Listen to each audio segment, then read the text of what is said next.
La France bouge. Que sont-ils devenus ?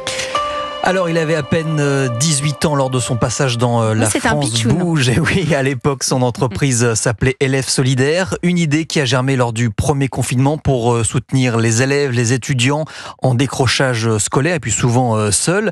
Et donc, c'était une plateforme sur Internet où les élèves pouvaient s'entraider, se partager des documents, des devoirs. Il y avait aussi un espace forum pour discuter entre eux. Et il y a 3 ans, ce système d'entraide regroupait 20 000 utilisateurs et son fondateur, Jules, était seul dans cette aventure. Bonsoir Jules Simian. Bonsoir Elisabeth. Ça va ? Ouais, ça va et vous êtes toujours seul dans l'aventure ? Non, maintenant on est une dizaine. Mais il paraît que vous faites la révolution, c'est comme ça qu'on vous surnomme. Vous avez fait partie des Forbes 30, c'est ça ? Ouais. Donc voilà, vous avez cette aura autour de vous, vous faites la révolution dans cet univers étudiant, parce que vous mettez en lien les étudiants les uns avec les autres pour s'entraider ? Pour se donner des conseils ? C'est quoi concrètement aujourd'hui, Extra Student ? Voilà, c'est ça. Aujourd'hui, on est un réseau social d'abord de lycéens. Les étudiants, c'est que 20% de notre communauté. Mais de lycéens, et ces lycéens, ils vont partager des contenus, donc des fiches de cours, des exposés, des dissertations, des fiches métiers, tous les contenus qu'ils vont produire eux-mêmes sur le réseau. Et ils vont échanger avec parfois des étudiants, mais aussi avec d'autres lycéens, sur des problématiques scolaires ou des problématiques d'orientation. Et puis, à la fin, le but, c'est qu'ils se connectent avec des universités ou avec des écoles qui recrutent, qui cherchent des étudiants chaque année. Alors, on a des grandes comme Sciences Po, des plus petites, ou des écoles de commerce, voilà. Mais ça veut dire que les écoles sont vos partenaires ?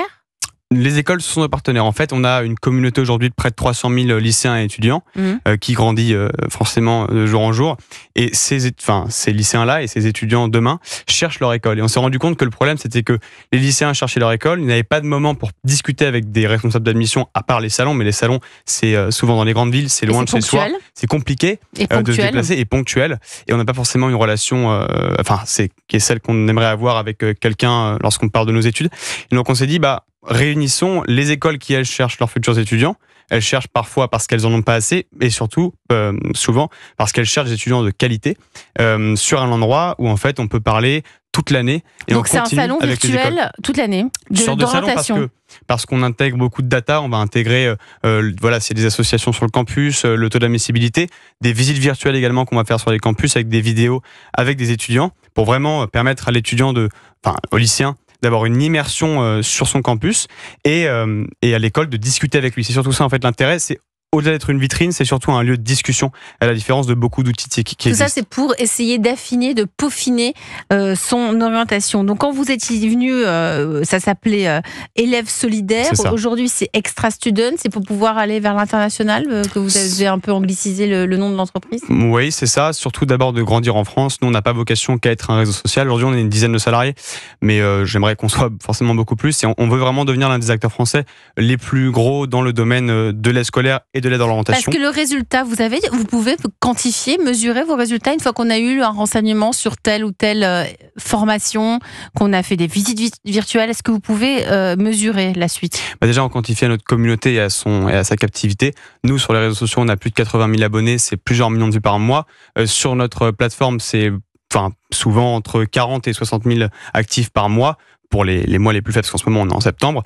Donc on le quantifie grâce à notre activité. Et surtout, lorsque vous voyez le matin un lycéen qui pose une question comme ça dans le vide, comment est-ce qu'on rentre à Sciences Po, comment est-ce qu'on rentre à l'ESCP, comment est-ce qu'on résout ce problème de maths, et que vous allez avoir une communauté qui va vous répondre gratuitement. C'est dingue. Bon, après, il y a un jeu de pièces pour gamifier un peu. Donc vous gagnez votre vie grâce aux écoles partenaires. Voilà, demain les entreprises, plein de. Léon Loluza, quel regard portez-vous sur Extra Student ? Parce que je crois que Jules aimerait bien faire des petites choses avec le SCP. D'abord, pourquoi bravo, pas, vous avez raison. Julien. C'est là pour ça, c'est la France bouge. Parce que avoir créé cela et parce que c'est en plein confinement, c'est fort, en 2020. Plus, en plein confinement, et puis de fédérer cette communauté justement de lycéens. Pourquoi pas travailler ensemble avec le SCP ? Évidemment, je vous invite à venir nous voir pour regarder ensemble une collaboration commune. Oui, parce que ça permet de ne pas se casser la figure au moment de l'orientation. Plus c'est affiné, plus le projet est affiné, même si c'est toujours un peu compliqué.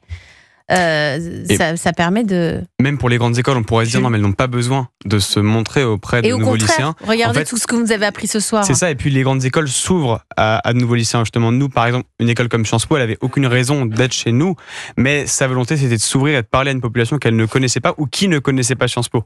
Et j'ajoute aussi, Jules et Elisabeth, c'est que nous lançons avec Polytechnique justement un programme pour les lycéens qui s'appelle Chance Augmentée pour corriger les biais sociaux. C'est-à-dire qu'ils ont du mal en mathématiques, en termes d'orientation, de confiance, et donc ils vont venir à l'ECP pour, durant leurs vacances scolaires, et totalement financés grâce à notre fondation. Voilà, et on va les suivre aussi avec les élèves.